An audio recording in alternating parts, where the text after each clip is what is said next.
Hello everyone.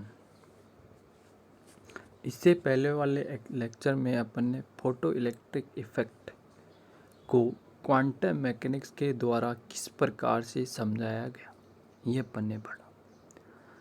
इसके अंदर अपन पढ़ने जा रहे हैं कॉम्पटन एक्सपेरिमेंट क्या होता है, इसके क्या रिजल्ट आए। सेकंड बात है अपने पास कॉम्पटन मैकेनिक्स को क्लासिकल मैकेनिक्स के द्वारा क्यों नहीं समझाया गया, क्या कमी रह गई थी।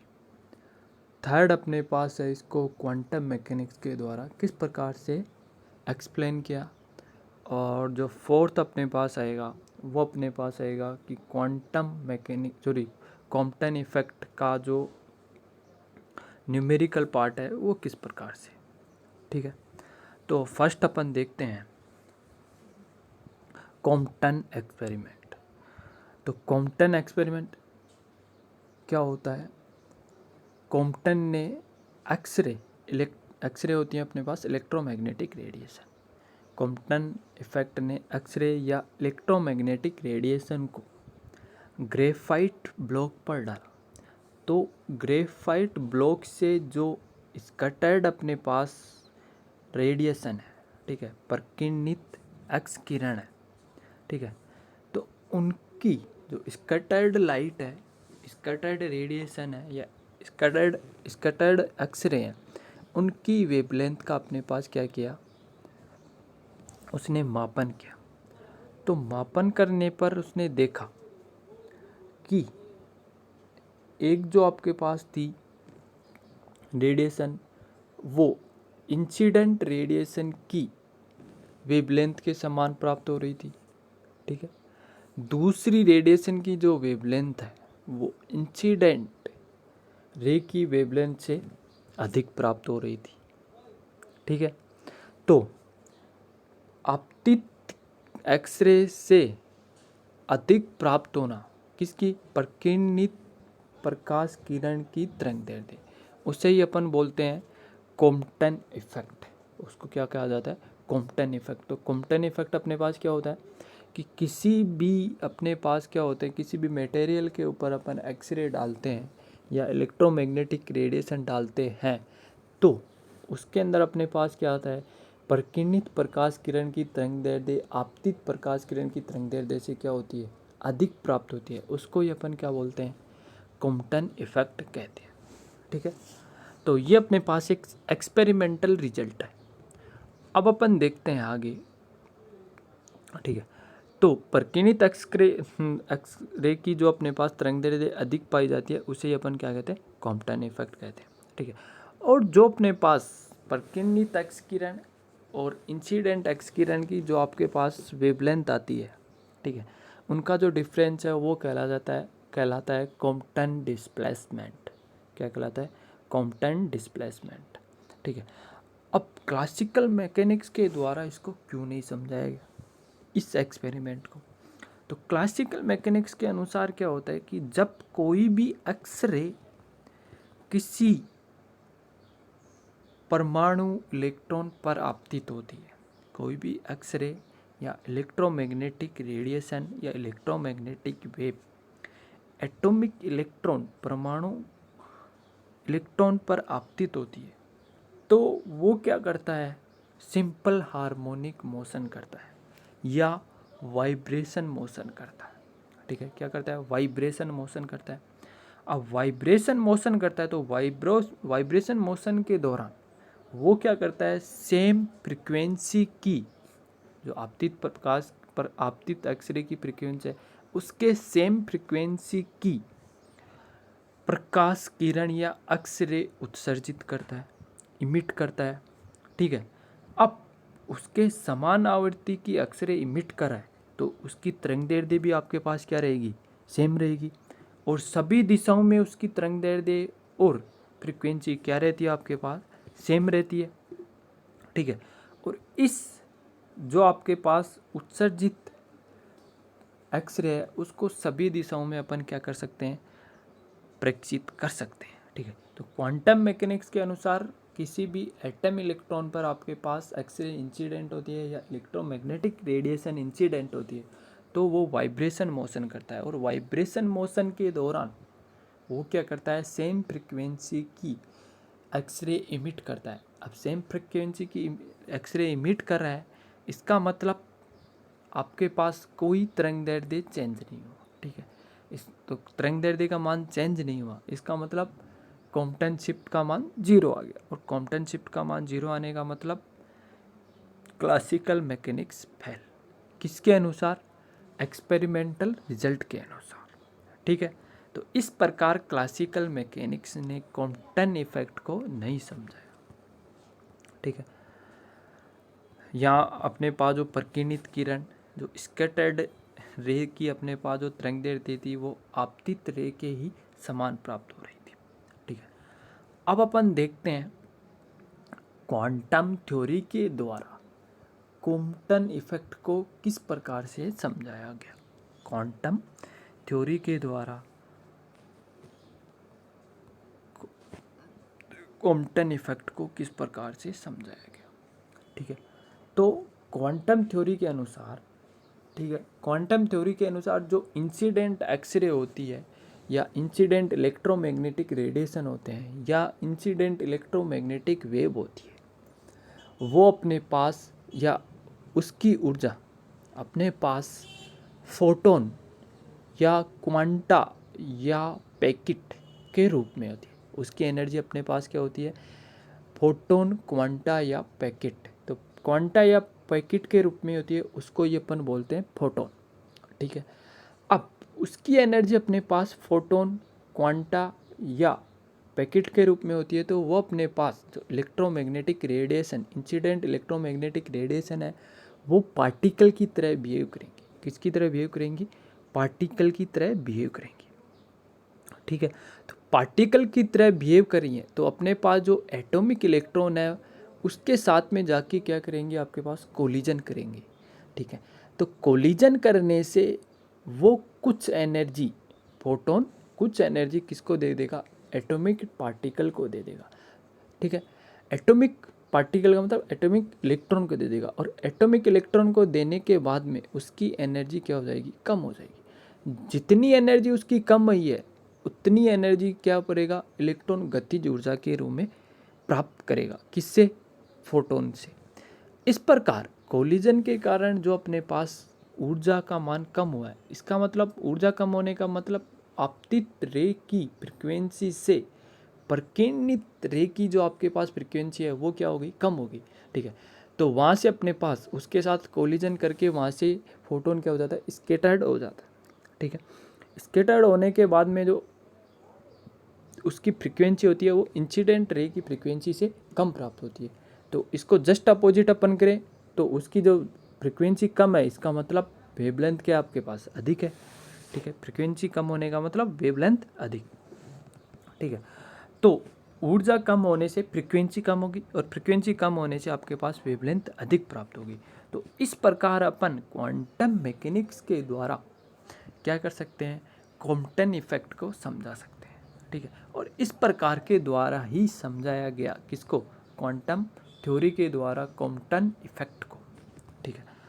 अब अपन इसका डेरिवेशन निकालते हैं। कॉम्पटन शिफ्ट का डेरिवेशन किस प्रकार से है वो अपन यहाँ पे कैलकुलेशन करते हैं, ठीक है। तो यहाँ पे P बिंदु के ऊपर या अपन बात करें, ये आपके पास है कोई इलेक्ट्रॉन रखा हुआ है, ठीक है, एटॉमिक इलेक्ट्रॉन रखा हुआ है। इसके ऊपर अपने पास इंसिडेंट एक्सरे या इंसिडेंट इलेक्ट्रोमैग्नेटिक वेव या इंसिडेंट फोटोन आपके पास क्या हो रहा है? अब आ रहा है, जिसकी एनर्जी अपने पास है एच न्यू, ठीक है।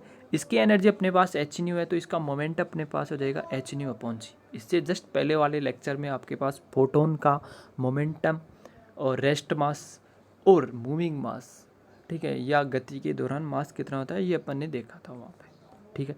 तो यहाँ से इंसिडेंट फोटोन की energy h nu, momentum h nu upon c, ठीक है। तो यहाँ से अपने पास पार्टिकल इसके ऊपर आता है, तो यहाँ पे आने के बाद में इलेक्ट्रॉन से टक्कर करता है, करने के बाद में फोटोन इससे इस प्रकार से क्या हो जाएगा? आपके पास प्रकीर्णित स्कैटरिंग फोटोन आ जाएगा इधर, जो आपतित फोटोन की दिशा से फाई एंगल अपने पास क्या होता है, प्रकीर्णित होता है।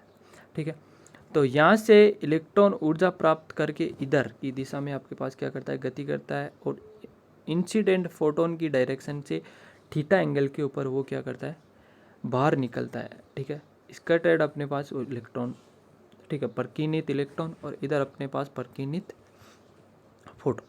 ठीक है, तो प्रकीर्णित फोटोन की जो आपके पास एनर्जी है वो एच न्यू। ठीक है, इसका मोमेंटम आपके पास क्या हो जाएगा, h nu prime upon c. ठीक है, अब प्रकीर्णित इलेक्ट्रॉन का आपके पास एनर्जी आ जाएगी ई बराबर एम सी स्क्वायर, और मोमेंटम आ जाएगा पी बराबर एम पी, जहाँ पे अपने पास पी वी पार्टिकल का मास है। ठीक है, सॉरी इलेक्ट्रॉन का मास, पार्टिकल बोले या इलेक्ट्रॉन बोले, और यहाँ पे अपने पास इलेक्ट्रॉन रेस्ट में है, इसका मतलब इसका मोमेंटम क्या हो जाएगा आपके पास, जीरो, और ये अपने पास आ जाएगी रेस्ट मास एनर्जी ई बराबर एम नॉट सी स्क्वायर। ठीक है, तो फर्स्ट अपन देखते हैं, ये सभी अपने पास डेरिवेशन सॉरी डायग्राम के अंदर शो किया गया है, वो डायग्राम से पता चल, यहाँ से अपन डायग्राम से आप राइट कर लेना है इसको, क्या क्या है, इंसिडेंट फोटोन की एनर्जी मोमेंटम, स्कैटरिंग फोटोन की एनर्जी मोमेंटम, और स्कैटरिंग इलेक्ट्रॉन की एनर्जी मोमेंटम, और जो रेस्ट इलेक्ट्रॉन है उसकी एनर्जी और मोमेंटम। फर्स्ट अपन यहाँ पे देखते हैं एनर्जी कंजर्वेशन से, फर्स्ट अपन एनर्जी कंजर्वेशन से देखते हैं। तो एनर्जी कंजर्वेशन से इंसिडेंट फोटोन की एनर्जी, रेस्ट इलेक्ट्रॉन की एनर्जी, स्कैटर्ड इलेक्ट्रॉन फोटोन की एनर्जी, स्कैटर्ड इलेक्ट्रॉन की एनर्जी, आगे बात समझ में। तो इस इक्वेशन से ये दोनों कोलिजन से पहले और कोलिजन के बाद में एनर्जी एडिशन आपके पास क्या रहेगा, सेम रहेगा। तो यहाँ से अपन एम सी स्क्वायर का मान निकालते हैं, तो इस वाले पद को इधर ले जाते हैं, तो एम सी स्क्वायर बराबर H nu minus nu prime plus M naught C square, समीकरण नंबर 1। ठीक है, आगे चलते हैं, तो आपके पास आता है अपन अगले वाला जो यूज करते हैं मोमेंटम कंजर्वेशन। तो momentum conservation in x direction, x direction अपने पास ये वाली डायरेक्शन है। ठीक है, तो momentum conservation in x direction के अंदर आपके पास इंसिडेंट फोटोन का मोमेंटम आपके पास आएगा एच न्यू अपॉन सी। ठीक है, तो इंसिडेंट फोटोन का एच न्यू अपॉन सी, जिसकी डायरेक्शन प्लस एक्स के अनुदिश बराबर आएगा आपके पास h nu upon c cos phi, h nu upon c cos phi. ठीक है, स्कैटर्ड फोटोन की इसके साथ में आपके पास घटक एक्स के साथ में, और स्कैटर्ड इलेक्ट्रॉन का इसके साथ में घटक का आपके पास आएगा एम बी बराबर एम बी साइन थीटा। तो ये आपके पास एक्स के अनुदिश मोमेंटम कंजर्वेशन को शो कर रहा है। ये अपने पास स्कैटर्ड फोटोन का एक्स एक्सिस के अनुदिश कंपोनेंट। ठीक है, ये अपने पास इसको सरल करने पर इसका एम बी सी लघुत्तम लेते हैं, तो आपके पास आ जाएगा m b c sine theta. इसको इधर लाएंगे तो आपके पास एच कोष्टक nu minus nu prime cos phi. ठीक है, अब momentum conservation in x y direction में अपन देखते हैं, तो इसका आपके पास वाई डायरेक्शन में कंपोनेंट आपके पास आ जाएगा h nu prime up c sine phi, और इसका वाई डायरेक्शन में आपके पास कंपोनेंट आ जाएगा एम बी साइन थीटा, और इसका वाई डायरेक्शन में कंपोनेंट रहेगा 0। तो आपके पास इन दोनों की डायरेक्शन अपोजिट है, तो यहाँ पे अपने पास माइनस का साइन आ जाएगा। तो आपके पास इंसिडेंट फोटोन का इन वाई डायरेक्शन के अंदर मोमेंटम 0, ये आपके पास स्कैटर्ड फोटोन का वाई डायरेक्शन में कंपोनेंट, और ये स्कैटर्ड इलेक्ट्रॉन का वाई डायरेक्शन। तो इसको अपन लिखेंगे तो आपके पास ये वाली इक्वेशन प्राप्त होगा। इस समीकरण का वर्क करके अपन जोड़ते हैं, तो वर्क करके अपन जोड़ते हैं समीकरण 2a समीकरण 2a यहाँ पे 2a और 3। ठीक है, समीकरण 2a और 3 का अपन वर्क करके जोड़ते हैं, तो आपके पास आता है वेट, यहाँ पे कोस थीटा आएगा, ध्यान रखें, गलती से साइन थीटा रखा गया, यहाँ पे कोस थीटा आएगा, और इधर भी कोस थीटा आएगा। ठीक है, ये गलती हो गई। ठीक है, तो यहाँ से अपने पास इस समीकरण 2a और समीकरण 3 का अपन स्क्वायर करके जोड़ते हैं, समीकरण 2a का स्क्वायर प्लस समीकरण 3 का स्क्वायर, तो आपके पास ये वाली इक्वेशन इधर आएगा एम स्क्वायर सी स्क्वायर साइन स्क्वायर थीटा, और ऊपर से आएगा आपके पास यहाँ से अपने पास m square we square C square और कोस स्क्वायर थीटा। तो यहाँ से m square we square C square common लेंगे तो cos square theta plus sine square theta आपके पास बच जाएगा, उसका मान 1 हो जाएगा ये वाली पार्टी। इधर अपन करेंगे तो ये आएगा आपके पास h square nu prime square sine square phi, यहाँ पे आ गया। इसका करेंगे तो h square nu minus nu cos pi का स्क्वायर, तो ये वाली समीकरण आपको प्राप्त होगी। ठीक है, इसको ओपन करते हैं ए माइनस बी के फॉर्मूले से, तो आपके पास आता है यहाँ से। और दूसरी बात यहाँ से अपन एच स्क्वायर बाहर ले लेते हैं तो ये वाला आपको प्राप्त होता है। तो इधर अपने पास सेम रहेगा m square we square C square, यहाँ से v nu prime square sine square pi, यहाँ पे आपके पास nu square plus nu prime square cos square pi minus 2 nu prime cos pi. तो यहाँ से अपने पास न्यू प्राइम स्क्वायर कॉमन लेते हैं इन दोनों से, तो आपके पास बन जाएगा sine square five plus cos square five बराबर 1। ठीक है, तो आपके पास यहाँ से new prime square plus new square और ये वाली समीकरण बचेगी। ठीक है, तो ये अपने पास समीकरण हो गई 4। अब समीकरण 1 का अपन स्क्वायर करते हैं। समीकरण 1 अपने पास है एनर्जी वाले, इसका स्क्वायर करते हैं तो आपके पास इक्वेशन ये प्राप्त होती है। ठीक है, समीकरण 1 का स्क्वायर करने पर ये वाली इक्वेशन आपके पास आती है। तो यहाँ पे आपके पास आ जाएगा। अब इसको एडजस्ट करते लिखते हैं तो ये इक्वेशन नंबर 5 आपको प्राप्त होती है। ठीक है, इक्वेशन नंबर 5 में से इक्वेशन नंबर 4 को अपन सब्ट्रैक्ट करते हैं। इक्वेशन नंबर 5 में से इक्वेशन नंबर 4 को सब्ट्रैक्ट करते हैं तो ये इक्वेशन आपको प्राप्त होती है। ठीक है, यहाँ से आपके पास आ जाएगा m C square minus m square we square C square बराबर हो जाएगा आपके पास यहाँ से एम नोट स्क्वायर सी square plus 2m naught h c square nu minus nu naught. यहाँ से आपके पास एच न्यू स्क्वायर प्लस में रहेगा और यहाँ से एच न्यू स्क्वायर माइनस में रहेगा तो 0 हो जाएगा। यहाँ पे फिर से H nu prime square plus में रहेगा, यहाँ से H nu prime square plus में रहेगा तो आपके पास यहाँ पे माइनस में रहेगा, यहाँ पे प्लस में रहेगा तो वो क्या हो जाएगा वापस से कैंसिल आउट हो जाएगा। यहाँ पे माइनस माइनस क्या हो जाएगा प्लस हो जाएगा और ये वाला माइनस, तो यहाँ से अपन minus nu prime h square बाहर लेते हैं तो आपके पास बच जाता है यहाँ से 1 बचेगा और यहाँ पे माइनस कोस 5 बच जाएगा, तो ये वाला समीकरण आपको प्राप्त हो जाएगा। ठीक है, अब अपने पास है जो गतिशील कण है या गतिशील इलेक्ट्रॉन है, उसका जो द्रव्यमान होता है वो अपने पास होता है m बराबर m naught 1/1 minus V square upon C square. इसका दोनों तरफ स्क्वायर करके एडजस्ट करते हैं तो आपके पास आता है m square 1 minus V square सी स्क्वायर बराबर m नोट स्क्वायर। तो m square we square C square.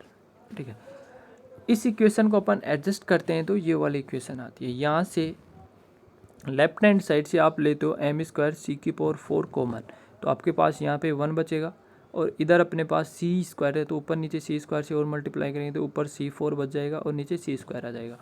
ठीक है, अब इसी इक्वेशन में M square 1 minus V square upon C square की जगह अपन पुट कर सकते हैं एम नोट स्क्वायर। ठीक है, और सेम इधर वाला जो राइट हैंड साइड में जो इस इक्वेशन का सेम आपके पास यहाँ पे राइट किया है। आगे अपन यहाँ पे पुट करते हैं एम नोट स्क्वायर सी 4 एम नोट स्क्वायर इसकी जगह यहाँ से। ठीक है, तो यहाँ से अपने पास दोनों तरफ एम नोट स्क्वायर सी 4 है तो ये दोनों तरफ क्या हो जाएगा कैंसिल आउट हो जाएगा। दोनों तरफ कैंसिल आउट होने पर आपके पास ये वाली इक्वेशन प्राप्त होगी। ठीक है, इसके अंदर से h कॉमन लेते हैं, यहाँ से h तो उधर 0 की तरफ भेज देते हैं तो आपके पास 0 में चला जाएगा h। इसको इधर लाते हैं तो ये क्वांटिटी यहाँ पे माइनस की होती है और इधर भी माइनस है तो माइनस माइनस आपके पास क्या आ जाएगा प्लस आ जाएगा। ठीक है, अब इसको एडजस्ट करते लिखते हैं H upon m naught c square इधर लिख देते हैं और न्यू प्राइम को इधर में ले जाते हैं, एच नोट एम नोट यहाँ पे और न्यू प्राइम को इधर ले आते हैं। ठीक है, तो यहाँ पे अपन अलग अलग डिवाइड करते हैं तो ये इक्वेशन प्राप्त होती है और इसको एडजस्ट करके यहाँ पे तो सी बराबर आपके पास होता है न्यू लेमडा, तो 1 अपॉन न्यू बराबर हो जाएगा लेमडा अपॉन सी। तो यहाँ से अपन इसका मान पुट करते हैं तो आपके पास आएगा 1 upon new lambda prime 1 upon new prime बराबर आ जाएगा लेमडा प्राइम अपॉन सी और 1 अपॉन न्यू बराबर आ जाएगा लेमडा अपॉन सी बराबर m naught c square h upon m naught c square 1 minus cos theta. अब सी इधर अपने पास नीचे कॉमन आएगा, इधर भी एक 2 सी है तो एक सी कैंसिल आउट आ जाएगा, बच जाएगा आपके पास एच अपॉन एम नोट सी लेमडा माइनस लेमडा प्राइम।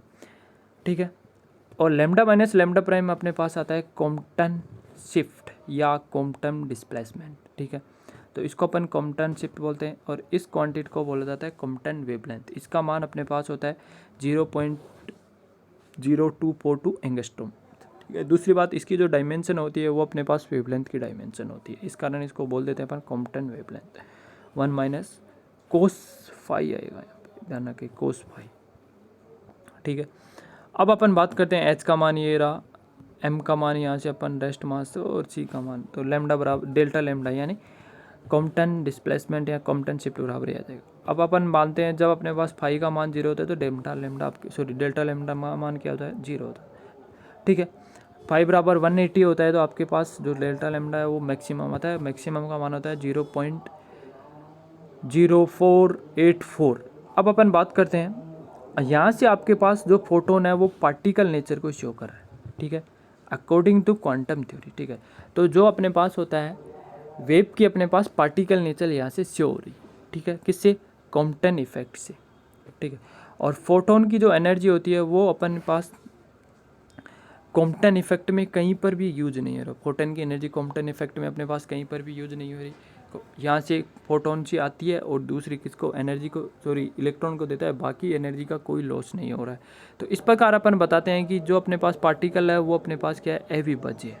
ठीक है, इस प्रकार अपने पास जो पार्टिकल होता है वो आपके पास क्या होता है, अविभाज्य पार्टिकल होता है, या फोटोन होता है वो अपने पास क्या होता है, अविभाज्य फोटोन होता है। ठीक है,